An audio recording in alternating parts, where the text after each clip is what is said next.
Welcome back to The League, Season 4, Week 10. I'm your long-lost host, Commissioner Jared, here to rub salt in Pranov's wounds after my Monday night victory, but more on that later on. For now, we're going to start by diving right into our winners of the week with our number one winner, who also took home this week's challenge for high-scoring defense. And that goes to Mr. Adam Baum, Adam Lloyd, who won with the Cowboys' 22-point defensive showing. And despite TJ Hawkinson putting up a 0 egg this week, he was still carried to the victory thanks to Deebo Samuel and Darrell Williams putting up a combined 60 points between them. Our number two winner this week is got to be the king himself, none other than Mr. Piping Hot Scott, who is now on an unprecedented 9-week winning streak. He simply refuses to go down. He's burning up the competition. And this week it was thanks to Mr. Patty Mahomes returning to MVP form with a 37-point showing against Las Vegas. Our number three winner is my favorite winner of the week. Judge, Jared, and Executioner. It's me, you guys. After I had to lay down some very strict judgments this week, lots of league disputes, but as you all know, I rule with an iron fist. Somebody has to.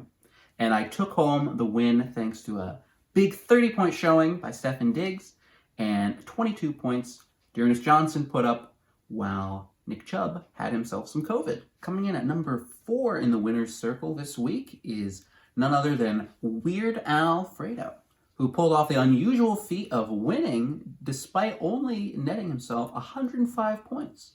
But that was more than enough to take down Armin, despite CeeDee Lamb being his only player to break 20 points this week. And at number 5, our final winner of the week, who put up even fewer points than Alfredo, you may have guessed it, it is Sneaky Pete, who squeaks by once again with just 104 points, yet somehow finds himself in second place overall in the standings, despite coming in the bottom half of the league in total points scored. Jumping over to the losers category now, coming in at number 1, our top loser of the week, it's Dr. Doomed, Faraz, who is now on his 8th straight loss, despite McCaffrey coming back. And at this point, I really think he needs to stop studying his medical textbooks so much and start examining the waiver wire and his roster choices. Our number 2 loser this week, Armed and Dangerous, more like Armin Dangerless, after our friend Armin put up just 74 points this week, with Matt Ryan and Donovan Peoples-Jones combining for just 3 points.